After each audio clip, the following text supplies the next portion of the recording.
It brings me to my next question. The government has stated that Connect PNG will lead to billions in economic gains through agriculture, land reform, manufacturing, fisheries, and tourism. But do we not also need water, power, international market access, training, and technology to support these sectors? Without these fundamentals, can roads alone truly transform the economy? Or is Connect PNG, I'm just going to say it, is Connect PNG a scam? It's a complete scam. It's just a scam. It's Okay, let's just entire.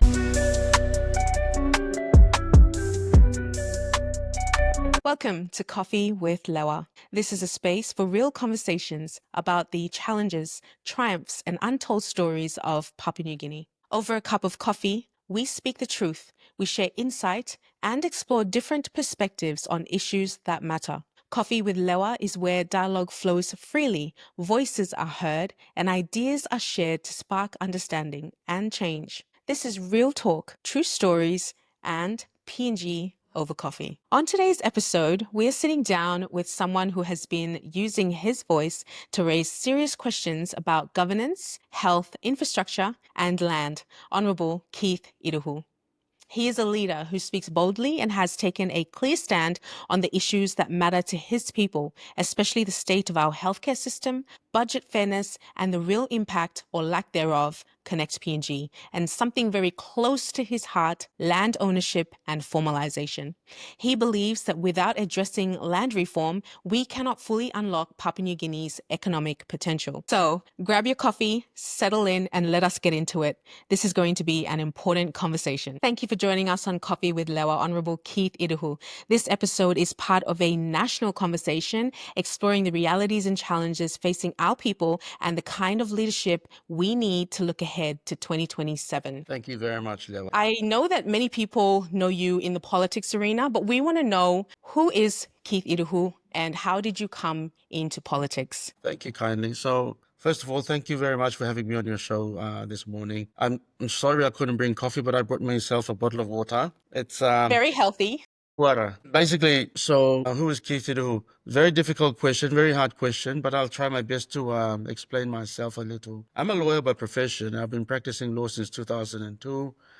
And over the years, in my journey as a practicing lawyer, I come across a lot of shortcomings in terms of land developments and the trend that this country has taken on since independence. I've had the privilege of working in mobilization of resource projects, bit litigation and commercial transactions, mergers and acquisitions, and bit of deal making. But my passion has always been land, because a common question asked by many of our folks at home and our people is, what is this country going to become, and how is it that we have clear example. We have some lawyers in this country, expatriates, who literally walked into this country with suitcases, one suitcase, and within the space of 4 or 5 years, they amassed so much wealth, it's not funny. And so the question is, how come it's happened? So, 20 years of practice, and as the 2022 elections were approaching, I think if I were to best serve my people, and for implementation of legislation in the courts is one way, but I also believe, because those parameters have been set by legislature, I thought, okay, maybe I could go and change the parameters and liberate our people's interests and create an awakening for an economic reform and reculturing. So, that really grabbed my attention, and I thought, okay, the only way to do this meaningfully is to go into Parliament, express this view, and also maybe, just maybe, have a hand in tailoring or doing legislative amendments that will capture the masses. So economic reform is not limited to just a elite few, and there is no elite capture, but we liberalize it so that the entire country benefits. And one of the things I learned was, we're all born with a universal and a God-given privilege and blessing to, we have all breathe the same air, all live in the same space, but something happens, something different occurs, so that we're segregated between the haves and the have-nots. And, the law and order problems that are happening in the country is really, a byproduct of that neglect or inaction or incompetence from a collective, the governing structure, if you like. So that sort of really compelled my heart to come into politics. But 20 years of practicing law, I once worked with hen house lawyers and then in litigation, and then joined Warner Shan Lawyers. But under the late Mike Wilson and Bill Frisell, I practiced with them, and then I joined Lonnie Henao. He was a very prominent constitutional lawyer in the country, and you engage with these really important, very well-grounded lawyers every day, and the chances are you'll be inspired, and then you'll want to do a bit more to contribute to the country. And so in 2006, I decided to set up my own law firm. I called it Fairfax Legal, and I grew that firm as a small mid-tier practice. I was only 27 years old when I ventured out in that space, so a lot of challenges, very challenging, and I didn't know what or know of the unknown. But that's what God does. It gives you a great opportunity, and I didn't go to leadership school, didn't go to management school. It forwent my opportunity or choice to do a postgrad degree. I always wanted to do law and finance out of Frankfurt, but then I decided, I think you just dive straight into it, read broadly, read deep, and educate yourself and self-school a little bit. And along the way, you pick up a great conviction, and conviction has sort of driven me into this area of leadership. And I'm prayerful and hopeful that we can, achieve the purposes for which we set out. I was pretty loud in my campaign in 2022 that I'm going to go in there, make this change. I'm going to go in there and influence an outcome. So here we are still really, tugging along and seeing that those in power, our good friends in the government, will at least hear some of our views on policy and reforms and, take some thoughts on board. And we're here to assist and help wherever they need it.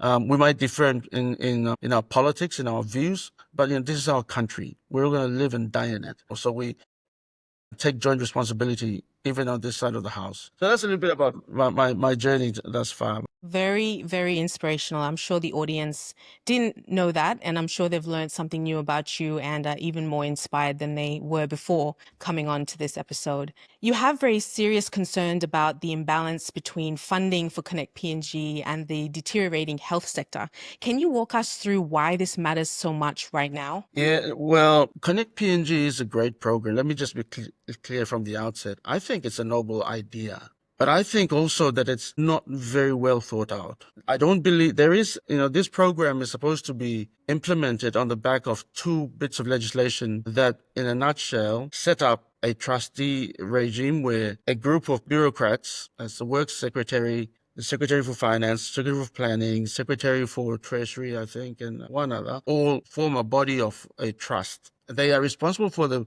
a trust fund, which is the PNG Road Trust Fund, they call it. 20 years it is supposed to run for, and 20 billion kina is planned to be expended in this program. And that's the legislative framework. Whether that framework is being implemented or followed is another thing. And that's where the disagreements arise. Now, as a matter of policy, however, you have Connect PNG intended to create circulation. That's what they say in economics. Physical circulation of the general population. With the circulation of population, growth will come. With the ability of access to markets, growth will come. The economy will turn around. But is that really a priority at this time? It is, yes, it's probably a priority, but is it one of the highest priorities?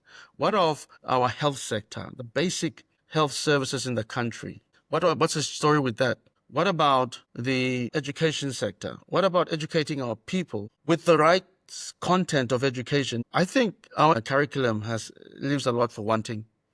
It baffles me that our people behave in a certain way. The behavior of people at the markets and just outside generally is a reflection of the level of education, a reflection of the content that our children are being exposed to or not being exposed to. So that baffles me. Why are we spending so much money into this one single program? It's as if that is the answer to all our problems. But what about the health sector? What about Central Province? Let's not talk about everybody else, but what about the Central Province Hospital? We launched a billboard, and then what's happened? That's not a provincial program, that's a national program. Budget since 2022, 2023, 2024 shows nothing about Central Province Hospital. Is the National Health Department and the Ministry for Health are they going to put up some real action to bring this hospital, a ribbon for which was cut at the eve of the 2022 elections at Bautama. The Port Moresby General Hospital, growing up, I was born in Port Moresby, and I always thought Port Moresby is my city. We got Morabel, capital Morabel's Ley. You go to East New Britain, what's the capital of that place? Rabaul, it used to be. Kokopo now. Yes. You go to West New Britain, what's there? Kimbe and Hoskins. So you go to East Sepik Province, where do you go? Wewak. You come to Central Province, you come to Port Moresby. That's my city. That's our city. I mean, somebody decided to draw a line around it and bring a bit of legislation to the floor, and they've told us we're a different province. That's not your hospital, you've been told. But you go to 3 Mile, who's sleeping outside? Who sleeps outside the gate? My aunties and uncles literally are there. I have a truckloads of gyres there. Hiri-Koiari people sleeping outside. Kairukus, Mekels, they sleep outside along that fence and outside. 1990, I don't know if I tell you, some of these top-head bureaucrats wouldn't even relate to what I'm about to say. In 1993, when my old man was doing some studies, we came back.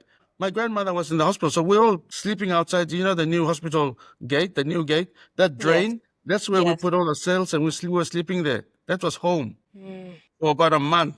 I have an auntie in the hospital right now, and they're all sleeping under the okari tree outside. I'm sitting there in the afternoons with them. That's Central Province for you right there. Thank you very much. Come on. Come on. Yeah, exactly. Okay, we might not be providing you we plan no help lo pick as they like to say, because the wellheads are up there in Hela. But then your gas is of no commercial value without my plant, without our people's plant. Your power in the city is coming from Suriname. It's been coming since 1960. Those people lost their gardening land. It's a whole valley of sadness because that whole basin was blocked off, dammed, and all their livelihood changed since 1960. These people have been squatting on their own land. They're squatters. And governments since 1960 have not even thought of, hang on, okay, we've just taken their space and their God-given, but they give them a little bit of a change here, a change there. Every time somebody gets frustrated, they go and stop the power, stop the water, and they give them a 5 million here, 10 million there. What's that? Come on. I think we can do better than that. And so that's the, health. We need that hospital. We do need that hospital. I'm really hopeful that the current minister whom I've engaged with takes on board our views. I've sent him a letter. I've requested that that basically I've said our people of Hiri-Koiari, and I'm sure Central Province are going to support any great initiative to continue this agenda. It's a running agenda for almost 10 years now. Let's get it up and running. I was really challenged when I went to Enga, Wabak, to recently launch that opening of the Wabak Hospital. Amazing infrastructure. Massive. 600 million. Massive. It's huge. We're not asking for, it's not a rocket launching pad that, or ICT center we're crying for. It's health. The people of Central Province, we want to contribute to this country as well. We're already giving you a city, a home for administration of the government in our land. And we drive past that Parliament House every now and again, and the city that is bustling, and you have people from all over the country flocking in for opportunities, and in the process taking ours away, taking away the opportunities of our people here. I'm not complaining. I'm not saying they shouldn't, but I think there can be an organized way we can all have access to a prosperous life, from our respective corners where God has given us our space. Exactly. Said. You captured that really well in just the first 2 questions. Yeah. With rural health services collapsing and essential medical supplies running out, as we've just touched on, how does the government justify allocating billions to roads, as we've said, while hospitals struggle to function? Absolutely. Well, like I said, and you'll hear this again if someone raises Connect PNG again on the floor tomorrow, or from this current sitting starting tomorrow. They'll say, Mibla, stop bush kanaka 50 player Christmas finish na. We have not received any services. People have not received. But hey, wait. No one's saying you shouldn't get that road. It's important you get that road. But it's the road. Example, there are some roads in this country quantified at 150 plus million kina. And I assure you, you'll hear crazy numbers like, it's like on average, it's 13 million kina, 6 million kina, 7 million kina per kilometer of road. Now, am I missing something right there? The Works Department will give you a whole spreadsheet of payments, and contracts, and you'll see contract value and the distance that these contracts are to cover. And you'll see that some of these roads are built at 13 million kina per kilometer. I won't mention which, but there is a few. There's some roads that are like 8 million kina per kilometer. Hey, wait, I think I also missed something. There was one launch recently for about 172 million. There's also one stretch of road for about 3 kilometers at 150 million kina. Now, is that not extravagant? I'm not sure what it is. We, Papua New Guineans, are you telling us Mibla long, Mibla no school to Mibla stupid? Mibla no reading to 1, 2, 3 or ABC? Yeah, it's like an insult to the intelligence of the collective intelligence of the entire 10 million population of Papua New Guinea. This has to stop. Something, it's just not right. Yeah. It's evil. Yes, it is evil. It's not even about knowing, you're an expert in a field. I'm just common sense, that's all. Like you looking facts and figures and but you just survey or some, it's just, it can't be right. No, it's just, I can't comprehend. My mind is, racing to really appreciate and understand. Am I missing something? It must be some kind of a different kind of machine that they're using, or cutting tunnels, and maybe, I don't know, but 13 million kina for 1 kilometer of road stretch that accumulates to about 150 to 300 million kina. That's Connect PNG for you right there. That's what's not right about it. It's a great program. Its intentions are good. Its implementation is what concerns a lot of Papua New Guineans, I'm sure. I'm one of those. And I'm one of those too. And if you are someone who is concerned, put it in the comments section that you are concerned about this as well, right? Because that doesn't make sense to me. Exactly. I mean, we're asking, a bag of rice, 10 kilo rice bag is now over 100 kina. Wow. So I'm thinking, why? And you wonder, why is that the case? Okay, here's the case. Because of the reckless spending in this one single program, for example, right? All the loans that we're getting loans to spend into dirt. That's going to take a long while to get the returns, if any. And so because of this expenditure and continuous reckless or lack of responsibility on our fiscal discipline, because dinawem go be plus threat. So the taxpayer, that the consumer carries that that black hole. To recompense that black hole is passed on to the general population through its consumer behavior. So we're the ones paying for the roads from our rice bag and our petrol and all our essentials. That's how it's happening. That's why our foreign currency, we have a serious forex issue. Our inflation is completely out of this. It's going to end up, in the next 2 or 3 years, that same 10 kilo rice bag is going to cost maybe 150 to 200 kina now. Goodness, who can afford that? Meanwhile, our minimum wage is still at 3 kina 50. I hear the good minister for labor is there's an intervention to review and bring it back. Whilst that's being reviewed and, all the talk is carrying on and nothing's coming through. Even after they amend, it'll be something like 7 kina. With 7 kina per hour, if you think that's still going to be enough, I don't know. Because even the minimum wage that's going to be improved is racing against this hyperinflation, the reckless spending of the government. This reckless spending is tantamount, is not accumulating to this hyperinflation, where our demand on import is just over the moon, and we're not exporting anything. Those figures in cocoa that people are talking about in Wewak and Bougainville, great, it's fantastic. But are we producing? Do we have any more new farmers? As the land being opened up, those plantations that are being worked on are actually state leases or freehold titles, most of them. Now, the story in the CPIC is a different story, but the windfall is only happening because of commodity price increment. That price is going to drop at any time. When the world cocoa behavior changes, when the suppliers actually stabilize, the price stabilizes, it'll come down to about 300-400 kina per bag. Right now, it's a windfall, but you don't jump upon the bandwagon, Now, at this time. Now, what's happening in CPIC was a plan, right? This is like 8 years in the making. They had a plan. It was a big plan. And that's how this discussion last week came through. And there was discussion of who said go past now, something come up. I think the whole collective leadership of East and West CPIC should be commended and praised for it. They've done well. Good on them. Absolutely. But when is Papua going to put their head together? Cocoa no sa grow lo or Mama Tasol or New Guinea Island Tasol. Cocoa can grow lo here too. Coffee can grow lo here too. When are we going to put our heads together? When are our own leaders? Recently, there was a Papuan conference. Yes, I saw that. Yeah, at the Hilton, and it's very sad because the attendance of leaders from Papua is wanting. Hey, this country is called Papua New Guinea. Participate in it and get into it.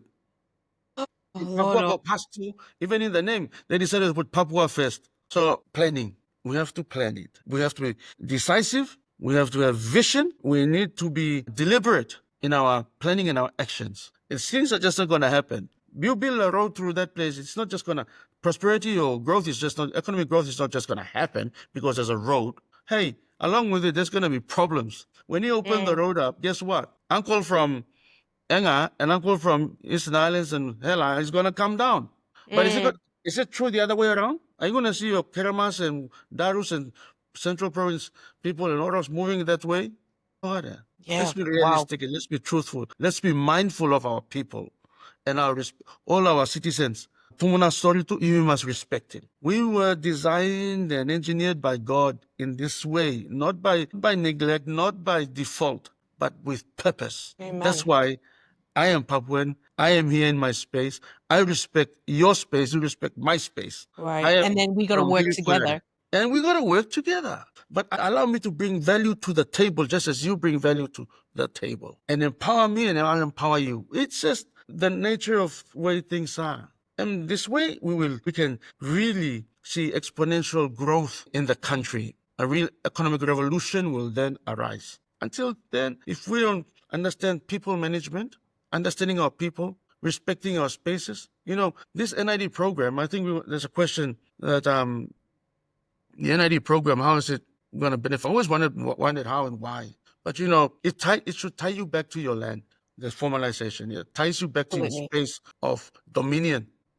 This is your dominion. This is your space. This is where you belong. When you ask me where am I from, I'll always tell you I'm from Gaire. I only relate to a parcel of land in Central Province in Papua New Guinea. And that's my little space. That's where I am from. That means I relate to the land space in that area. So that's where I would belong. My clan is from there. I should be registered through that place. That means even my electoral privileges to stand for public office should be limited to where I am from. Right. This is extending the NID and extending the citizenry rights and privileges. Some rights should not be just global and universal without care. Some of these rights need to be regulated in this country. Example one of which is the right to stand for public office. Right to stand for public office should be limited to where you were born from, where you are indigenously from, unless you're a naturalized citizen. Right. Go to Ley, Morobe Province, my exit from the airport should be recorded. And then my entry into that port should be recorded. So the central database should record people movement. Then that way we respect our people. We're respecting and understanding the consequences of that. You don't go and just take other people's properties. You behave in a certain way with civic responsibility, like a decent, civilized human being. Right now, something happens out there. The first question is, Emu side, Bikini Blue side. And this guy just runs off and says, go, it's just some Papuan guy. How do we know? How are the authorities going to find these perpetrators? Recently, we had an issue with Baroni. Names are given, but they will not know who. We don't even know where our people are. That's very true. Yeah, without the NID, you don't really know who's who. Like a proper working NID system. Correct. National identity. It's right in the name. It's right in the name. National identity. Absolutely. I mean, so as far as planning is concerned, I think planning for anything and everything is critical. If we don't plan, we don't know. We can't manage the risks. Exactly. We need planning. And Connect PNG is not terribly a bad program. It's well intended, but it should be measured. Should be measured. And you're racing with formalization of land, and then you got healthcare issue. These should be our national priorities. But you don't just educate because for the sake of ticking a box. We've got to educate with purpose. So we're bringing out graduates who are raising children and young people to be meaningful participants of the economy. Not this business about entrepreneurship. Sometimes I call entrepreneurship a sorry excuse for nothing, to do nothing. Skilled in almost everything, master of none. It's just If we need engineers, we need researchers, we need real agriculture tools to be brought in. One of this business about having bush knives put on the stores need to be. We might have to do away with because if we had the real proper tools for agriculture growth. Where is the technology in agriculture? We talk so much about gonna work the land. Leaders, politicians tell our village people, go and work the land. 2025. Yes. And one thing I wanted to bring up was a lot of our people are subsistence farmers. Absolutely. We're not even maybe one generation removed from having two parents who were subsistence farmers, right? Even today, we have grandparents and aunties and uncles in the village who have gardens. That's being a subsistence farmer. However, you want to scale these people to produce at a national level. Yeah, how? We try to encourage our village people not to go too much out into the sun for hours and hours. You can only produce a certain amount to feed you and your family and then your relatives around you. How can these people go to mass scale, mass production without tools, without skills, without water, without power? How is that a plan? If you just keep saying, I encourage my people to go into agriculture, what does that even mean? Where do they even start? I wouldn't even know where to start myself, let alone trying to explain that to my family in the village. Absolutely.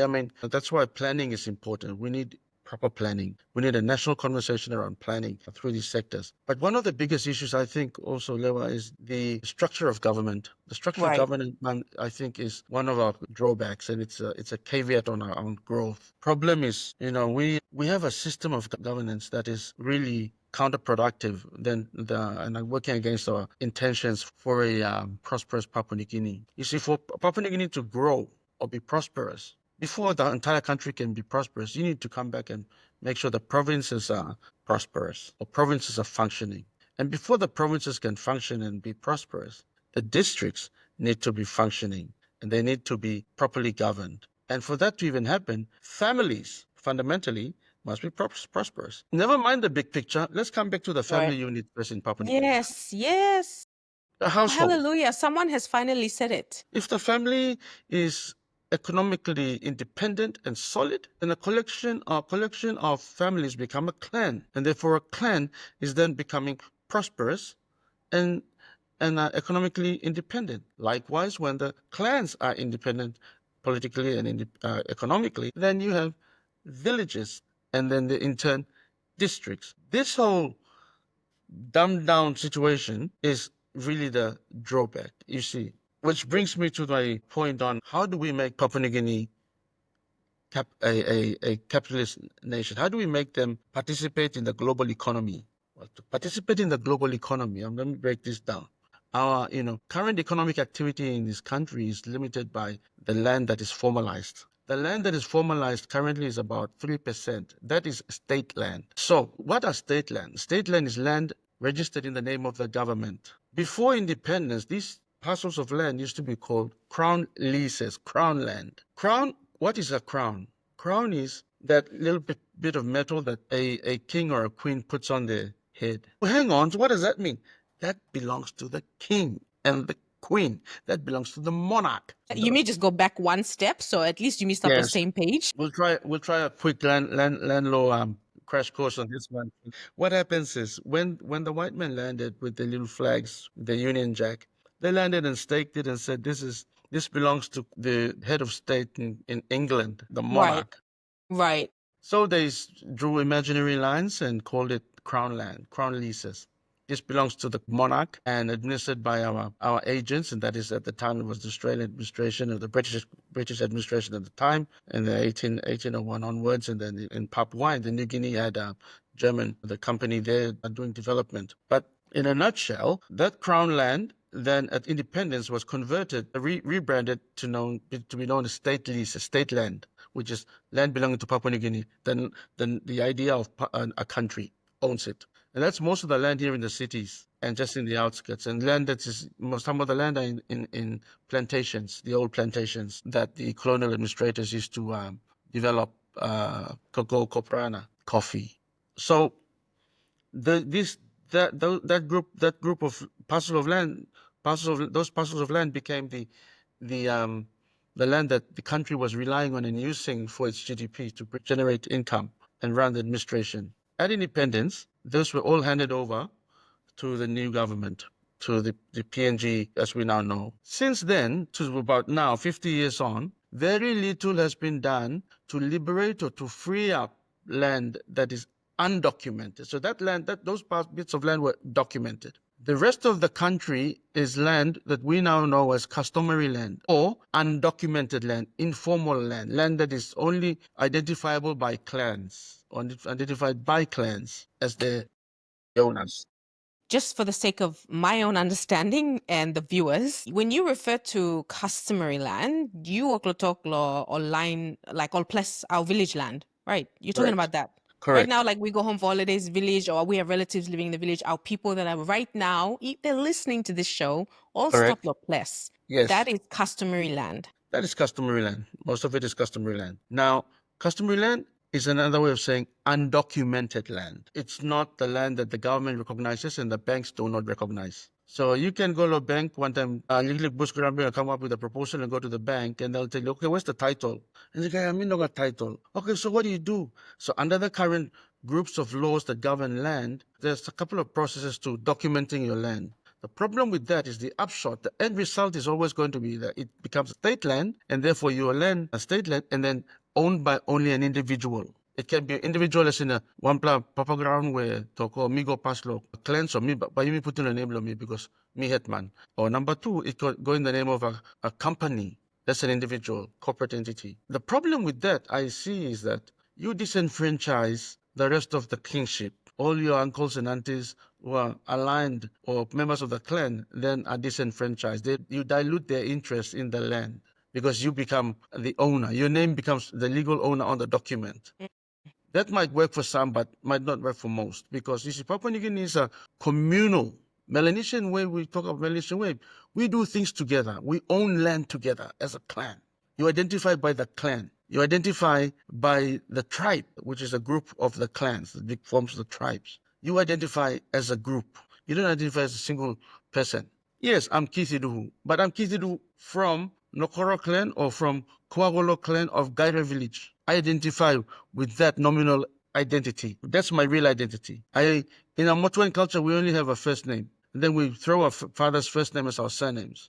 We now have family names in this country. But before yet, in Papua New Guinea, more often than not, you have names of men and women by their first names. And then their father's first names become their surnames. And that's how you trace land, the genealogy. Anthropology is a very important aspect of understanding land ownership.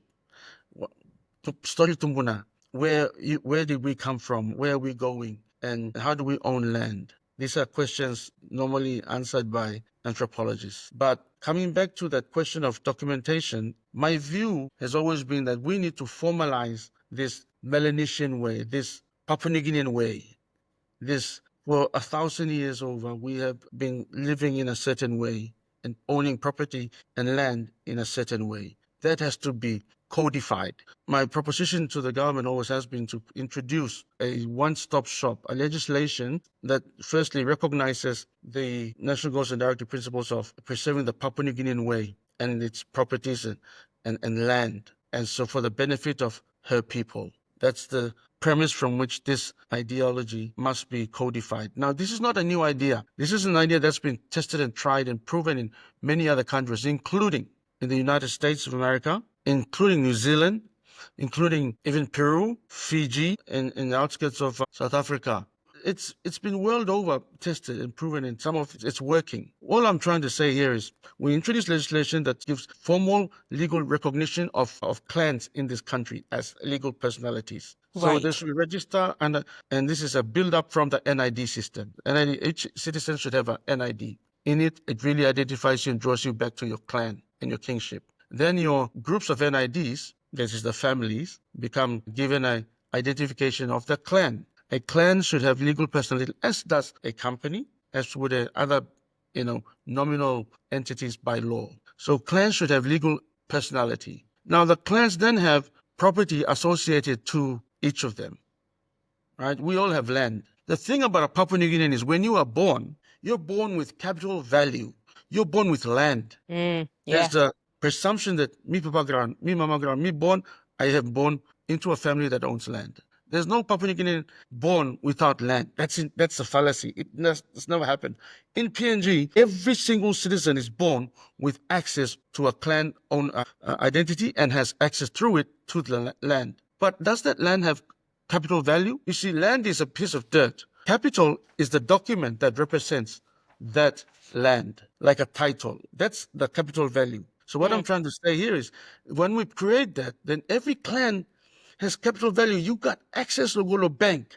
You create a head title perpetually in the interest and name of the clan. And then, like a state lease, we have subordinate titles or leases, lease interest that we create in fee simple, as we say in law, for 50 years or 90 years in the name of individuals. Could be a group of brothers or sisters from a clan, or even companies who want to use the land.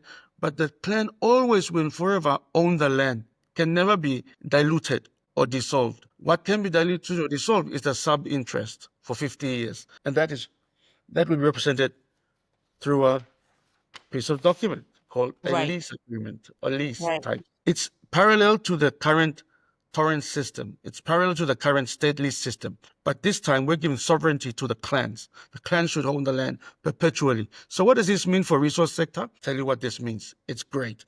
For the oil and gas sector, where people are still talking about clan vetting and da-da-da, it's been almost 10 years. There are landowners in Gobe who have not even accessed their land because they are being vetted. Apparently, someone should come and put a certificate and tell me, Miblo Dislagi Bush ground. Hey, my great-great-great-grandfather and his great-great-grandfather died and lived in that land. That's my land. The fact that I'm from this identity connects me to the land. I will not go and claim land in Manus. I will not go and claim land in East New Britain. I will not go claim land in Enga. I'm from Daire, which is in Central Province, which is in the Papuan region. So my heritage, my lineal descent will only drive me and crystallize my ownership of land only in this marked space that is represented by this piece of document, which is a title, and through it, another piece of document under it, which is a lease agreement. And I can take to the bank this lease agreement and tell them, here's my security. I want to buy a tractor. I want to buy this. I want to do this. Oh, by the way, here's my security. You hold it.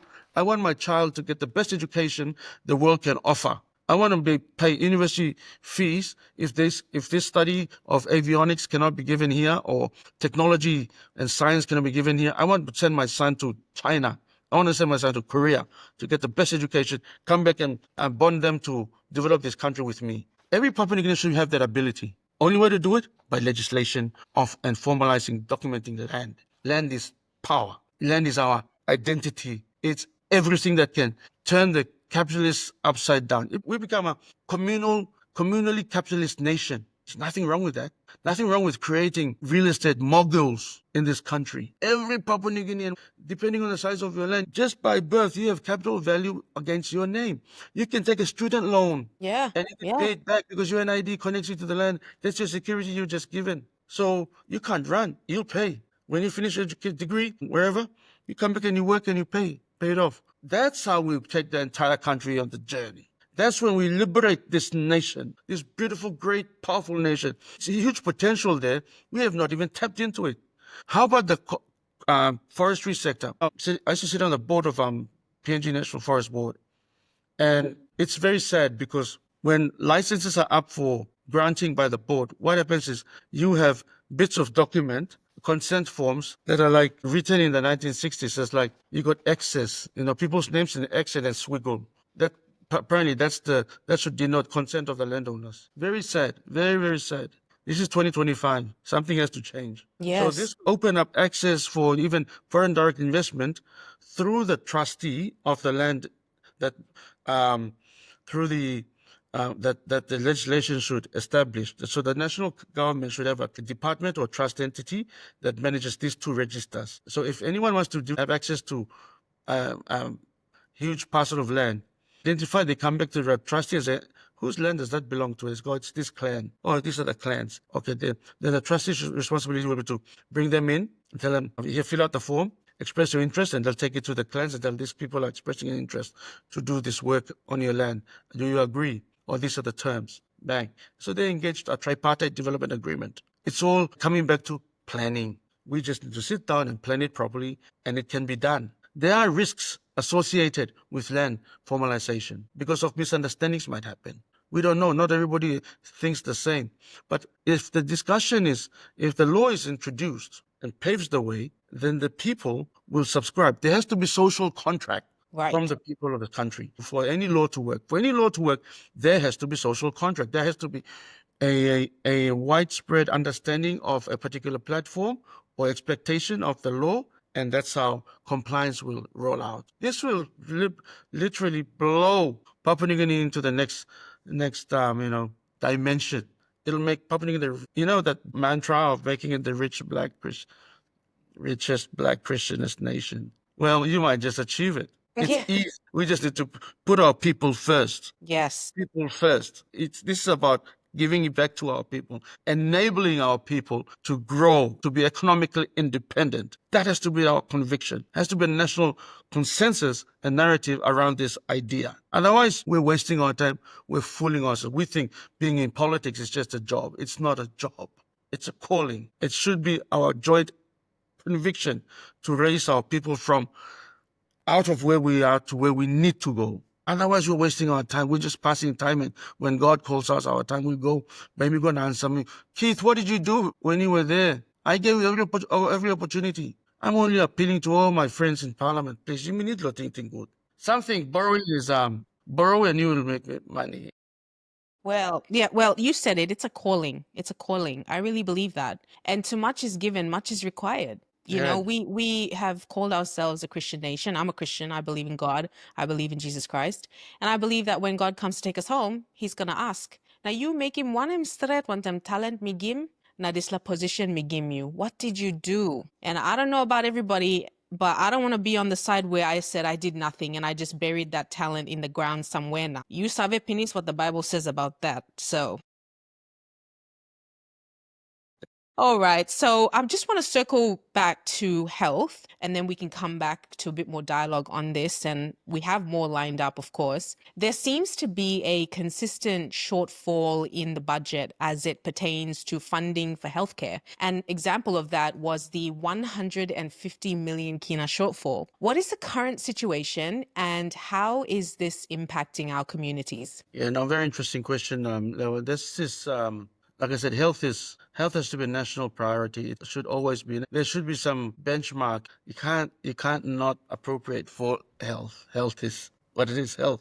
You need to provide for health in the infrastructure. And I spoke about our Central Province Hospital for is being an example. But then again, you've got primary health care, and the provincial health authorities are responsible for them. We've created provincial health authorities all across the country, and that responsibility is one that sits with them. And these health authorities link with the National Department of Health and drive the health agenda. That's to one corner, and it really relates to the clinical services plans for each of these PHAs. And if it depends really again on how well these organizations are run by the respective boards, and so that health authority, its responsibility is to manage to plan, introduce what they call the clinical services plan, and then implement that clinical services plan. Now, in each of these plans, I'm hopeful for our sake in the Central Province that the Central Province Hospital is featured number one. There cannot be any other responsibility otherwise. Now, that's an independent body answerable only to the National Department of Health and the minister. So that's at that level, they need to work that out and be responsible. There's no update as to the shortfall of 150 million kina. I just want to clarify that for our I viewers. can't say at this point, but you can see, 150 million kina. To be honest, the vaccination is really key. If there's a cutback in vaccination, which I think there was, then you should be worried. Now there's polio outbreak ahead. And I thought we did away with polio some 30 years ago. That's what I thought. Program, but that's a serious concern, and these deadly diseases really take our people. Generally, we need to be responsible leaders to our people and make sure that health services are readily available. There was a dream or a mention of policy mention of having a health infrastructure every 1 kilometer from each community. So what happens there? In the district, let's deal with what we know. What we do know is that we get given a 10 million kina commitment by the national government as a grant through DSIP, and also a 5 million kina on top of that for infrastructure development, and then kina for kina, but that's usually at the discretion of the Minister of Planning and the Prime Minister and the powers that be. So as a member of a district, a member of parliament of a district, my focus and attention is the primary health care. That's our space. And we try our best to establish health posts, level 1 and level 2, um, in each community. So we focus our attention really on health and infrastructure, that is just the clinic facility in the house. Then we hand them over to the PHAs for them to provide the health worker, community health worker, or and the medicine that come with it, which is another aspect of it. So very important. The members hand over to the PHAs here. Please take care of it and provide the services to our people. Yeah. So there's a lot wanting in this area, but I think the good Minister for Health will provide us a statement soon, and I'm sure he'll give us a rosy story about how great the country's running and how healthy we are.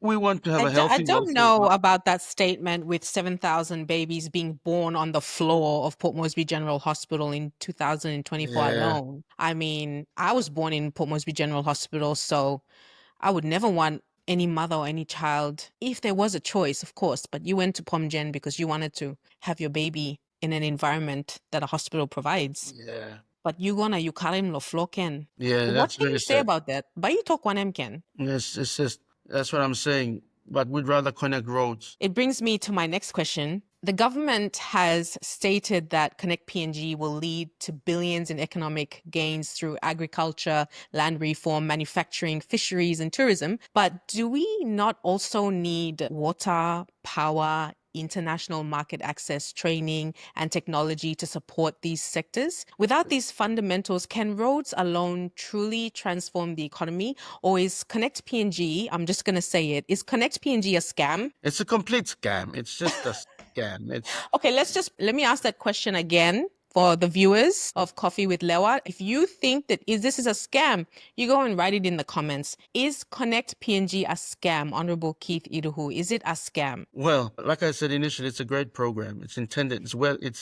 I'm sure its motives are well intended. Or is it as fast? Are they just trying to make us think that it's going to bring prosperity? Because it's not going to bring prosperity. I mean, come on. Like I said, it's like it's a collective insult of a collective intelligence of the entire nation to tell us that Connect PNG is going to bring you prosperity and lead to billions in economic gains through agriculture. Wait, a road that's going to pass through and is just going to bring agriculture? Come on. Okay, fair enough, but our people need a bit more than that. What? The road's going to cut right through my land? That's going to bring land reform? Wait, I think we're missing something here. Manufacturing?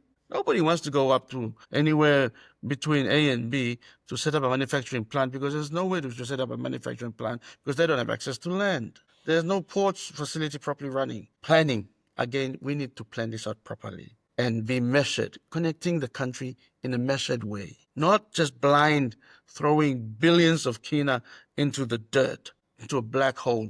There's no, I mean, you can tell me all this about jobs we created, but hang on, didn't you promise us 1 million jobs first? You didn't even tell us how you're going to create those 1 million jobs either. And you didn't even tell us how much in those 1 million jobs, in what sectors you're going to provide us those jobs in. But wait, you keep telling us you provided 10,000 jobs and created so many millionaires through the Connect PNG program. Oh, I think I know who you're talking about. I think there's 10,000 jobs of a brothers wearing safety reflector vests and holding a lollipop sign to say, go and come, go and come. That's not a real job. Give our people real jobs. Let's formalize our land first. So give them access to their credit. Everybody in this country should have access to credit. And then we can talk about growth. And then you can go ahead and build a nice road.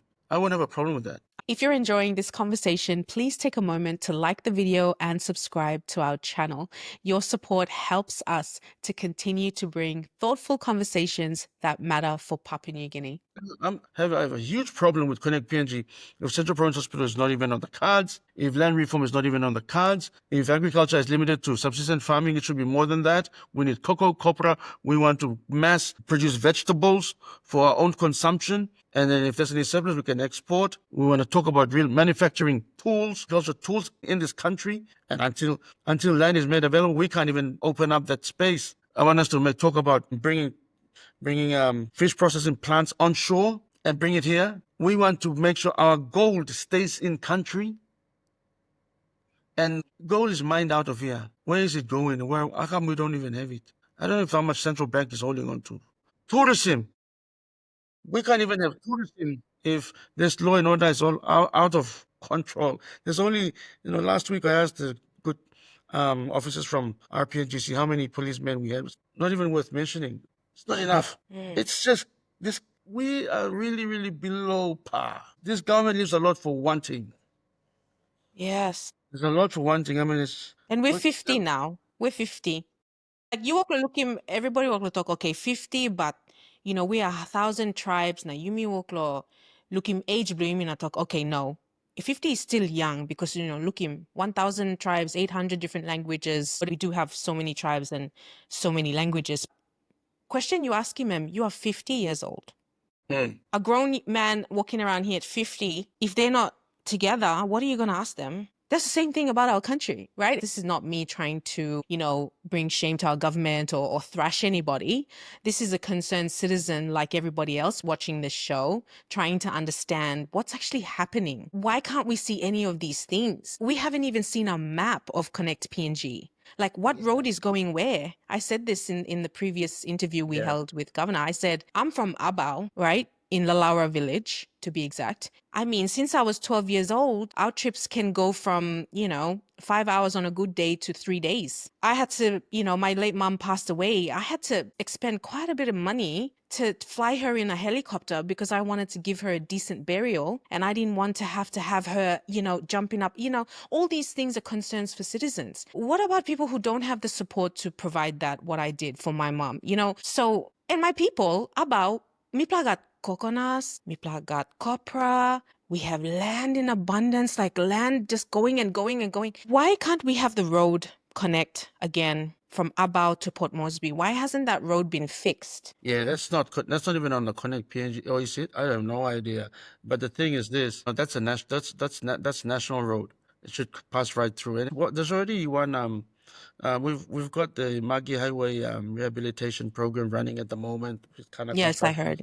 from one section all the way to, and then there's also Alotau and Central Province link through about already. But the quality of the road really it's a lot wanting. Hits personally because I have a cousin who shared with me, first cousin, mind you, who walks every time she needs to have a baby to get to Kupiano station because the roads are bad. So, PMV can only take you so far. Then you canoe, then you dinghy, and then you have to walk. By walk about logo karim pikinini. But this is a normal thing in our country. Planty Mary Woklo make him saying something today is they're walking in labor to have a baby. It's very Where is sad. our empathy here? Humanity.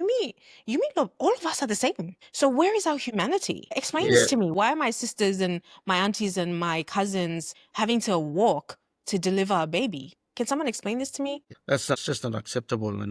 So I say Connect PNG program is a good program. It's well intended, but the scales at which and the manner in which it's been implemented leaves a lot for wanting. And one will start, can ask why and how so much money is being poured into one single program at the expense of all these other areas. If there was some real decisive plan, in each of these sectors, including health, then we'd have primary healthcare at each of our villages, and then not just penicillin and injection for fever, but we're talking about even mothers, a labor wing for each of these facilities, and have serviceable, good health workers sitting there and administering medicine, health services at the village levels, and it's our small communities. Only God bless the work of I believe it was Oil Search Tax Credit and Copiano, and partnership with Sepuka and Apollo DDA.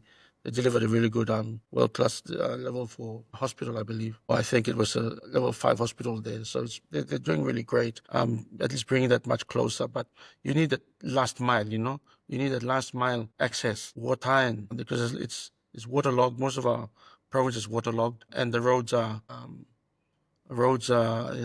not the best. But again, equitable distribution of wealth is the key. This country is our country. When I say our country, it belongs to Papuans and it belongs to New Guineans. And that is Highlanders, Momase, New Guinea Island. We all should participate equally in this business of growing this nation. And the way it's been going, there's just no fairness. There's just no No. common sense prevailing here. No. So me click me to me got big club, Bell Heavy Legislative side, and even my people in Sirunumu have been providing water and power to this city. that is driving the heart of the nation. It's the main heart of this nation. But there's no real benefits package for our people also, you see. The National Energy Act provides now finally a platform for a development forum for water and power resource owners, landowners. You may look past them. We've just recently appointed a great minister, so good minister. Hopefully this new minister will look into it for us. We're looking forward to more collaboration and more understanding and a sense of empathy. You said it. So Yeah, and I agree with you. Thank you for enlightening us about that. I do believe too, it's a great idea, right? Connect PNG is a great idea, but an idea without a plan, is it really going to bring the change we need? You know, and also I don't just the know. way it's being managed is just wrong. It's just immoral. It's just completely immoral. I mean, need I say more? I mean, there's been a plethora of information in the public domain shared on the floor of Parliament, and then even that was enough because they've continued on the same trajectory. And now, if not bad, it's gone to worse. They're just spending recklessly into one single program. It's just Yeah. crazy. I am happy for every province and every village that has been connected to date by the Connect PNG program. I think as a citizen, I just ask, where's the fairness here? And can we see a map going forward? You ask for the map is one, but you got to look at the quality of the workmanship and engineering. It's the second. The other part, of course, is the budget, the cost of it, and then per kilometer. Let's look at that breakdown too, and then let's look at, is it fair? Papua New Guineans are the best people to judge. I hope there's real judgment that comes down in 2027 on this one. Exactly. Exactly. That's the only window you have at the Yes. time.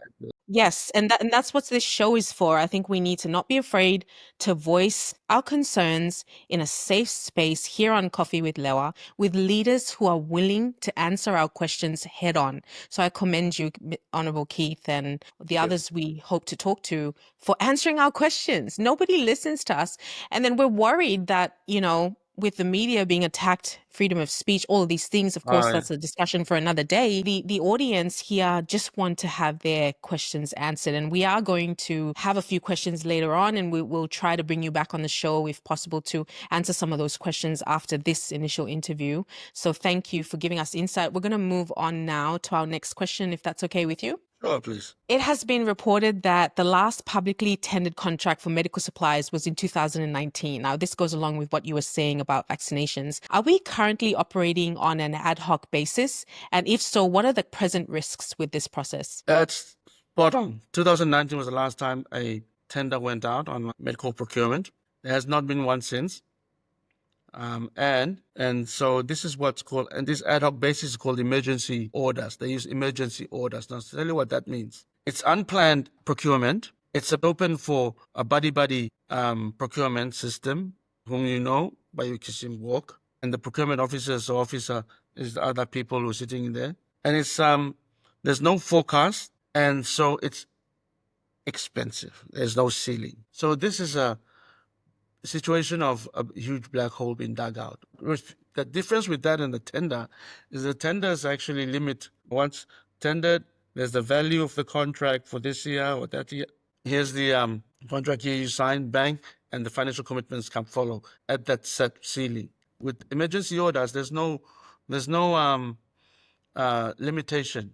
So it's another form of another Connect PNG kind of a situation you will have in this space. There was a special parliamentary committee into the medical supplies in 2021. A report was furnished. I'm saddened that that report was focused around logistical supplies. And I'm very sad that it boiled down to just a certain pharmaceutical organization deviated the entire scope or intention of the inquiry. I think this pharmaceutical organization was, in my view, unfairly prosecuted or even scrutinized. When it ended up being the case that, hang on, the medicine actually does get supplied to GovPNG, and then they are supposed to be moved to area medical stores. Each province has one, or region has. And then from the area medical stores, you're supposed to then move them to the health facilities on a pull basis. They call order and Salimkam. Or they put up the kits and they push them, the push system to the health facilities. It was really cost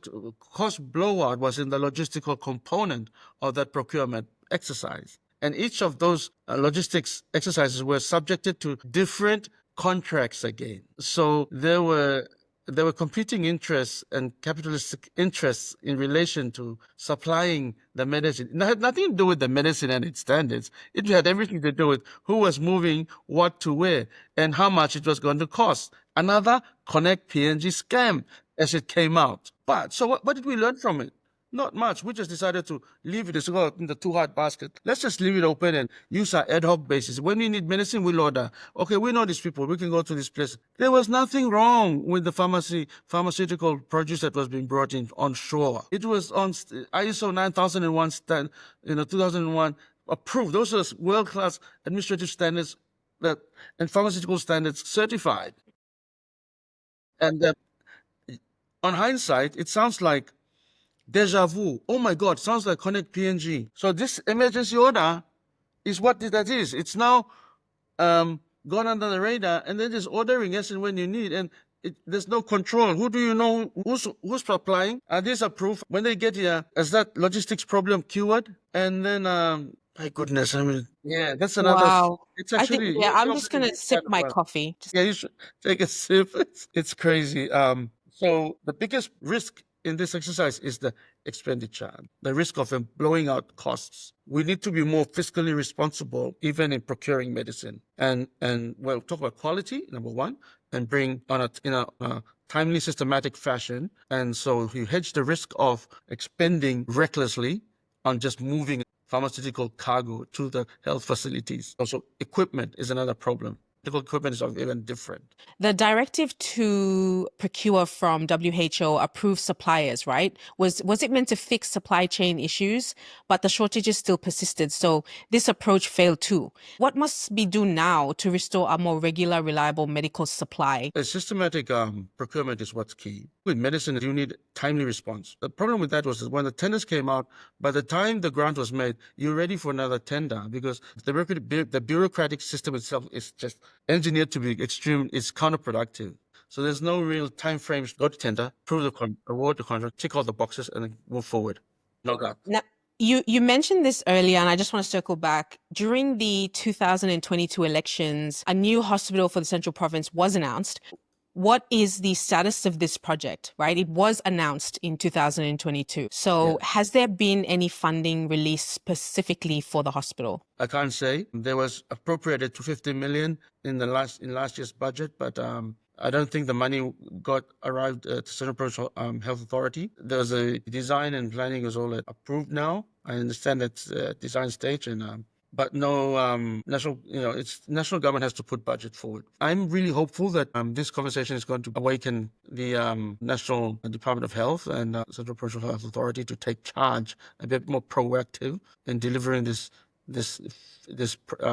important infrastructure for the province. A health facility of that scale has great potential to create economic dynamics around it and growth of a central city's even here in Hiri-Koiari. The economics of it is just outweighs any reason why not to. A hospital for Central Province is not just, in my view, a health facility. It's more than that. It is more than that. It's not just life. It's also our livelihoods around it. The dynamics, the ecosystem that it creates for medical tourism even is great. It's huge. The jobs, we have so many graduates coming out now, health Absolutely. officers, nurses, doctors. Absolutely. Honourable Keith, many people feel Central Province has been overlooked politically. What is your message to your constituents about what is being done to correct this imbalance? Of course, we're having this conversation. We know there's a lot you want to do. There's a lot you can't do right now. And there's a lot you plan to do. What is your message to the people who feel that Central Province has been overlooked? Well, Lewa, that's a very broad question. It has been overlooked, yes, but it also takes stern leadership, proactive leadership, collectively. I'm one person and I'm an open member, but it requires the leadership of the joint team, my colleague MPs, but also require to look even far beyond leadership at the national level. But there has to be a real awakening and joint responsibility of parents in taking this education journey even more seriously with our children. This is not going to change anytime soon unless we start educating our children. And in the curriculum, we need to introduce some civic studies of sorts. So there is civic responsibility, civic awareness of our sense of behavior, not just in certain provinces, I think, but in the entire country. Last week, we had some atrocities at the Waigani market, and that was really sad. I drove over to Brown River on Thursday and with the good governor and my back-to-back member for Kairuku and now Minister for Energy to address our people of Koilala heritage and who live around there. Come down and live in our district amongst the Dora and Koiaris, and they had a different idea of responding to the killings at Waigani by blocking roads. So we went there to hear them out and engage and allow them to air their frustrations. And on that occasion, I observed there's a lot of young people around. We are being left behind, yes, but same can also be said of our brothers and sisters in Hela, Southern Highlands. Same will also be said of all other provinces in the country. It's not just, I don't think we're in isolation. I think the entire nation's been left behind on this one. And at the expense of certain capitalist interests. And a good brother of and governor for Oro makes reference to it's like a planned syndicate of self-interests compressing and suppressing the people of Papua New Guinea. Yes, Central Province has been left behind. It's been left behind because, one, we have lacked focus in making sure our children get educated and get decent qualification to be in the workforce, in the formal workforce. Unfortunately, these are the parameters that we have to deal with. So this is key. We have to do that first until such time we create a new pathway. But for now, we need to play the game, and the game is get educated. Our children must get educated. This is why in my district, we're driving it hard to make sure health facilities are provided and accessible, and education is paramount. So, but we have our limitations. So we're only subsidizing a 2,000 kina support to tertiary students in all approved institutions for the time being. That's within our means we can achieve. Then once you do that, the persons are availing themselves for national call-ups. You're able to be meaningfully engaged in the public service, in the private sector as professionals and as a collective intellectual grouping, meaningfully contributing to the nation with a close connection to your identity as a Central Province person. And with that empowerment, you are being available for appointment as heads of departments or second number twos. We don't even have a crop of leaders for Papua New Guineans to choose you. The Prime Minister can't look around and see. He can't see any Central Province kids around there to be putting available. Only one or two, and they're still in this second, third management level, tier management levels. But you see, we need the masses to grow together, and then you will see some change. Yeah, you look at Enga. Grand Chief Peter Patas decided education was going to be his number one priority. He did that over a space of 25 years. Right. Today, you go around national departments and state entities, and you'll find more Engians there than ever. The same trend was true for East Sepik, and the Sepiks have really educated themselves well. The same is true for even the New Guinea Islanders. We can't always sit down and play victim. Right. Yes, there's some stark realities that we've been left behind, but we have to take responsibility too. We have to take Well said. responsibility. Yes, and tell our people, make this awareness. It's school, focus, stay in class. Let's get educated. Let's move. Girls like men who are actually meaningfully educated and engaged in life. They want security. So the Papuan men, the Central Province men, you tell them, you want to be meaningful, you want to have a great life, you want to be like that other person over there, go school. Yes. Read. Yes. Go for the nerds, okay? Marry the nerds. You will have a good life. Well, you need security. I have daughters, and I want my daughters to be meaningfully secure in life. I don't want a son-in-law who's going to beat on my daughter because of lack of understanding of his social status and social responsibility. I just want to make sure everyone understands that you missed up the one page. When we talk about education, we're talking about TVET, we're talking about trade, we're talking about, Yes, not only degrees and, not just I believe degrees. not everyone is for university. I believe Agree. that.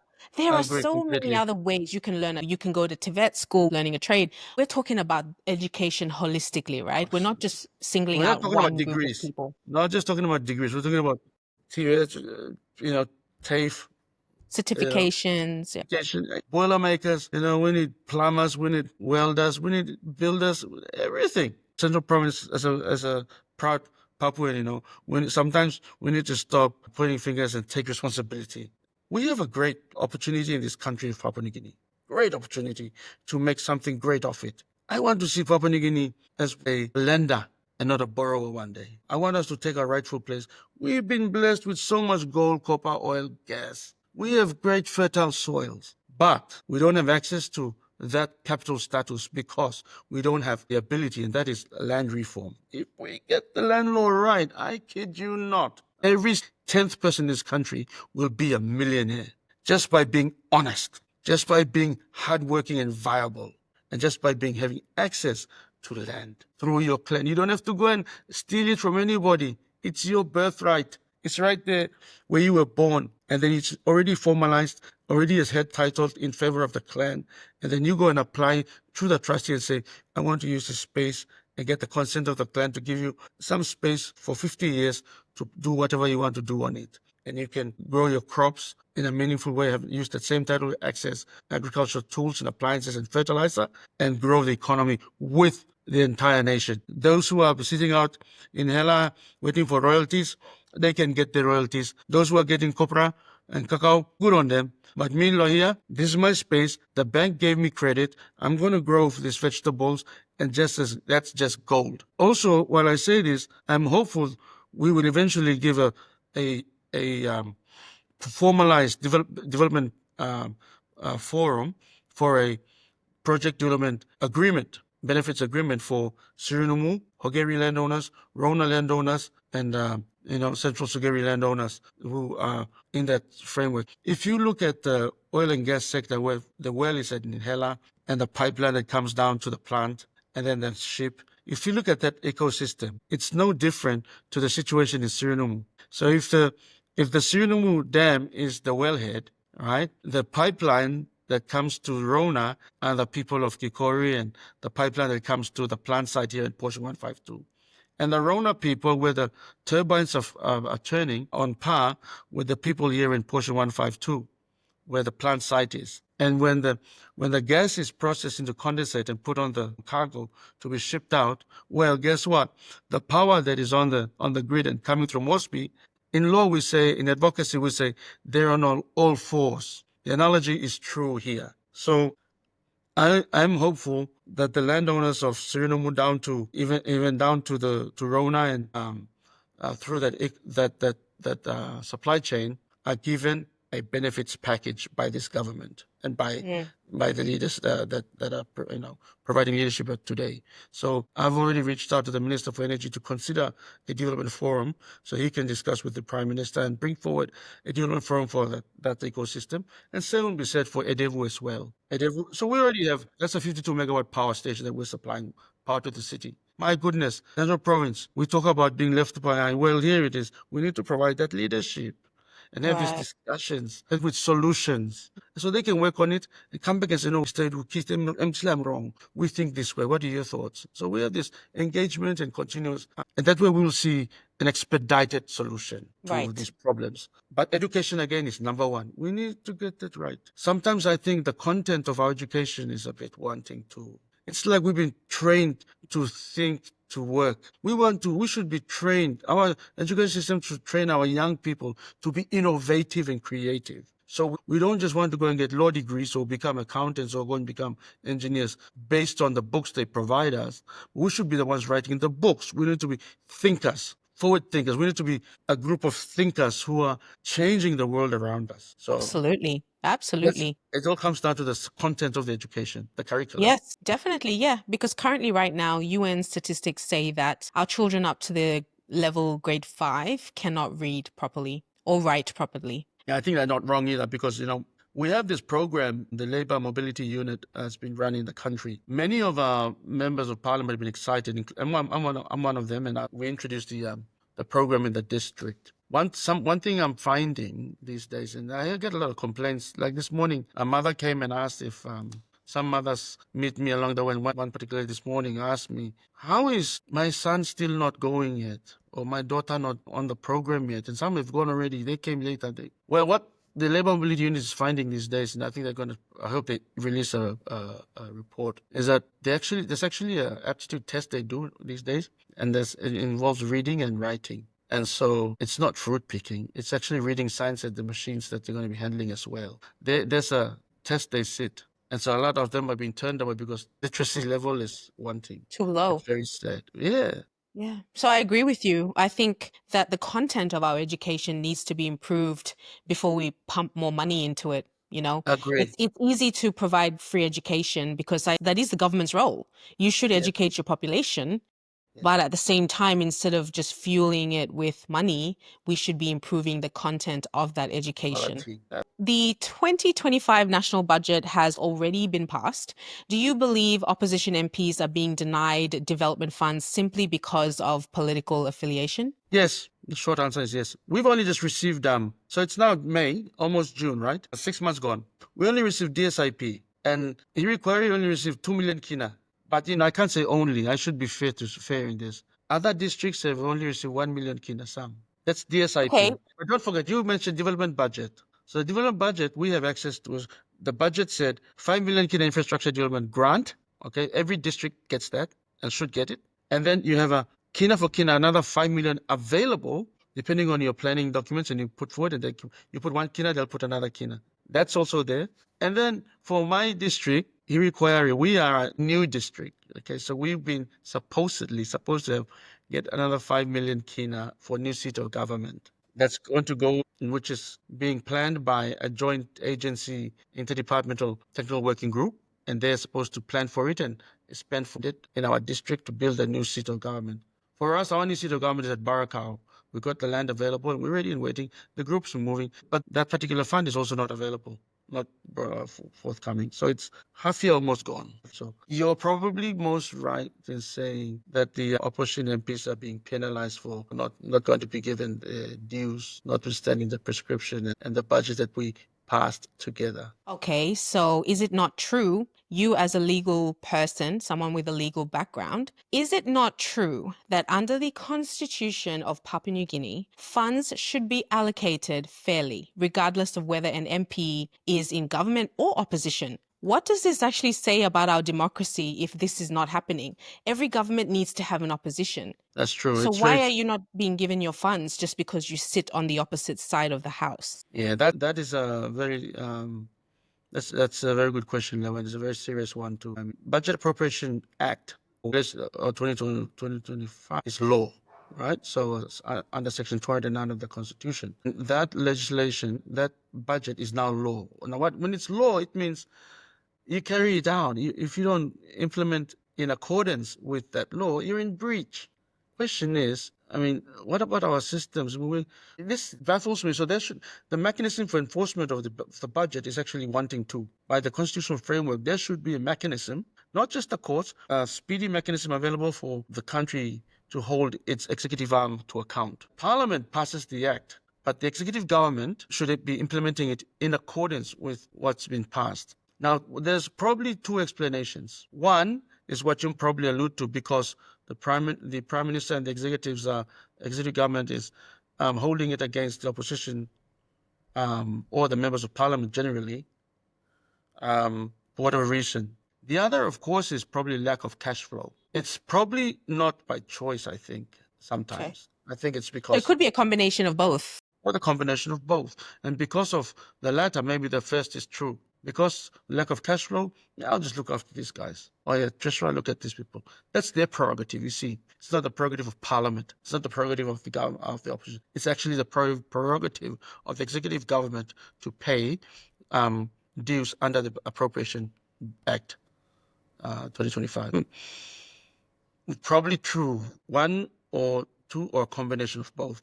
But I think cash flow is a serious concern right now. You've spoken about the rehabilitation project from Bautama to Rigo being awarded and partially started.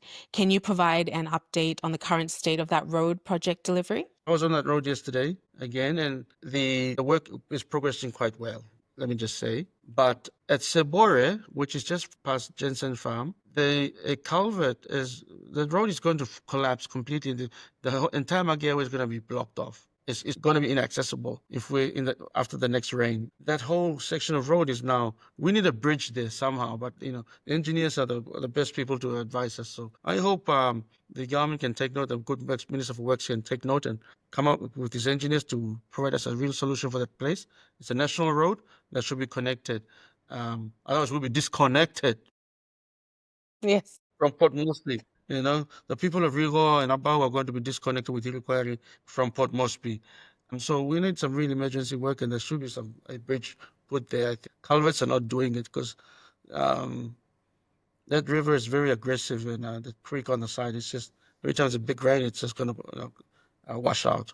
Very soon, like I said, that whole section of the road, it's only about 50 meters, I think, or less, it's going to collapse. When it collapses, then it's going to become a huge river passing right through to the coast, and we're doomed. Oh my So goodness. that's a little predicament at the moment. But what's serious is the national road that's been neglected. Talking about Connect PNG, so let me just say this one too. The Hubert Murray starts at Ella Beach, right? It ends at Sirinamu. And that section of road, Ogotana, that from Itikinamu to Ogotana Road and that ring road, that's Hubert Murray Highway. It's a shambles. The little appropriation that the member is given, and who's going to get the backlash? The member does. Yeah. But that's not the members. That's actually national road, so it should be the national works plan, the road development plan. Yes. Well, while we're on this, across many provinces in PNG, we are seeing critical roads collapse or become impassable due to lack of maintenance and, of course, like you said, changing weather patterns. What needs to change right now with the infrastructure in those projects that are planned and funded and monitored to prevent these failures from happening? Based on what you have observed, what do you think? Is there a fundamental flaw in how Connect PNG is designing and delivering these road projects? Yeah, I can't express that view at the moment, but I mean generally there are fundamental flaws, I think. But I'm only one person, and there really needs a closer scrutiny. I don't know even speaking of which, there is this independent audit team going around doing. I didn't realize it's like throwing good money away to chase bad answers anyway. Yeah. Then you've got the Public Accounts Committee on this agenda. This independent audit committee team that's being paid, I don't know what and why, and then you got this state apparatus trying to discharge its functions. I don't know. We just, I mean, look now, scaling past it, but a lot of funny things are happening in this country. A lot of funny things. A lot of funny things, and that's why we have this platform, is to talk about the funny things that we see and hopefully get some answers. And we are turning 50 in just a few months, Honorable Keith. We're turning 50 years old. We've been independent for 50 years. What is your hope for Papua New Guinea moving forward? Yeah, no, Lewa, thank you for the question. So firstly, before I answer that very important question, I think it's pays to firstly acknowledge the work of the great Grand Chief Sir Martin Sumare and his contemporaries at the time, who negotiated and ushered in independence for the country without bloodshed. Around the same time, in the 60s, a great liberalist movement for freedom had been awakened in Africa. So the Dominican Republic, Congo, and of course the Ugandan regime were putting the United Nations at a great task. And there was a continuing and aggressive narrative or discussion around independence for these nations. And they just wanted a fair deal, I guess. Who is to blame them? Look at us, we're even talking about this today. But on the question of sovereignty, Papua New Guineans must know this is a very important fact. So because of that pressure, in September of 1960, between September and December, the 15th resolution 1514 was passed by the United Nations on the question of whether or not the decolonial imperialists, or the mother nations we'd like to call them these days, should give independence to these colonized nations. 89 countries voted for that resolution. None voted against. Number 9, abstained from that vote. Now, it's the 1960s. It was a period when the Australian foreign policy was focused around the white Australian policy, which had run for a good 100 years, from 1901 to around that time, which meant there was anti-immigratory, there was anti-black, and the Australian administration or the country as well, they wanted to create a white Australia. So this is just to put the matter into context, okay? We had, in that period, 1960, the question on the floor in New York was whether or not we should give independence to these nations. 89 voted for that resolution, agreed with it. 9 said, on a vote. Nobody said no. In that 9 was our friend Australia. And then, so the Prime Minister changed in 1969, and then the Grand Chief Sumari was appointed Chief Minister after that as a step towards compliance of that UN resolution, and hence the expedited process towards 1975. So there was every focus on putting together the Constitution, and while our leaders at the time had a great hand in it, it was drafted by a man called Yash Gai, who is a constitutional lawyer out of the UK, African, I believe. And the same person is also responsible for the Fijian constitution after the Rambuka coup. He was very well versed. Our constitution was drafted, and certain parts were wanted to be in there or not there, and this will be confirmed by Sir Father John Momis. There are parts of decentralization that are missing, and it's probably why the architecture of the Constitution is the resultant of the current economics and the politics is because of those shortcomings. And I think it pays to have a conversation with Grand Chief Sir John Momis because he will know, the Chief John Momis will know the background. He'll give you a very interesting detail of what could be if the parts of decentralization were actually embedded in the body of the Constitution, and I think it should have been. This will go to this architecture of the nation's legal framework. Now, we gained political independence, yes, but did we gain economic independence, or were the means to economic independence given us at the time? I say no, they were not given. They ticked the box for United Nations, but they purposely left the laws, lock, stock, and barrel adopted from the previous administration as they were and turned from ordinances into what they call now acts of parliament. The full framework, lock, stock, and barrel, with their spelling errors, were adopted in 1975, September 16. As soon as we gained independence, those enabling legislations, laws, were adopted. What that means is the strings were never cut. What that means is we were designed to be oppressed and suppressed and be subservient. We were designed, the legal framework in its entirety is designed so Papua New Guineans are continuing to be bucket carriers, to be laborers, to work for the imperials. So this NRL bid for 600 million kina they talk about, Mino Hamastu, great, thanks, yes, but what's the catch, right? What's the catch? Yes, I keep saying that to people when they say, oh, they donated this, they gave us this, they built this. I'm like, nobody gives anything for free, especially not countries who are developed to developing countries. There's a lot of strings attached to what they give. So don't think for a second that the Australian government gave 600 million NRL deal to Papua New Guinea by using their Australian taxpayer dollars money. Well, you know what? They have worked in the background and in the dealings how they're going to capitalize to earn that taxpayer dollar back. They will make double that back. That's the truth. No country is going to go into a deal where their country folk are disadvantaged. Hello, you must get up now na understand. Ask him question. Money come lo where? Na how about all kissing money belong all back? All no give money nothing. That's all. So the thing is, the Mining Act, the way the resource sector has been evolving since independence, should give you a clear picture.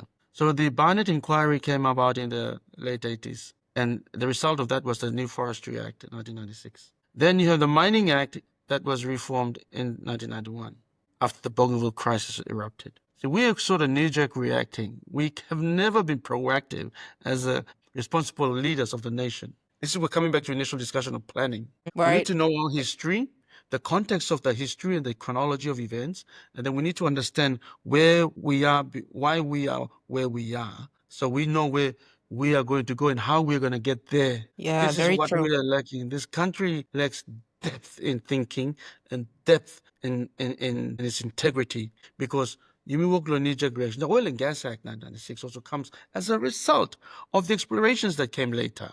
The BCL arrangement was a subject of a contract that was only ratified by Parliament. Or 32 Binosel. There's never been any real thinking after that. That's why we keep saying, okay, well, we might have probably almost let this one slip through.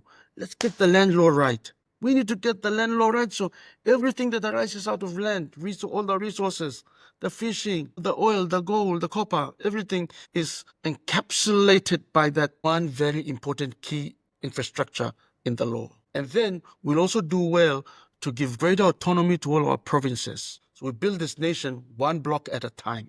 You see, a prosperous province will give you a prosperous country. So we build our small provinces and our regional blocks, empower them, give them the political autonomy, give them the financial autonomy, but to set up the legal structure for that to happen. So we interrelate with the national government, but the provinces should not be stopped from growing. Provinces should grow. We need to give the governors these powers, not the governors, but the leadership team of the province. Right. As a group. So democracy is at the forefront, and when we talk about democracy, we are not just talking about everyone being heard, but everyone working too. We take this democracy principle out of context already. We don't even understand what we are doing sometimes. We need to build a country, but build it from the province. But before we can build it in the province, district. So before that happens, the families. This family and a district to interrelate and interact well, this must be given provinces should be given greater autonomy and financial leverage to be able to build in blocks. So we protect our borders from each other, for each other, and we grow the nation for each other moving forward.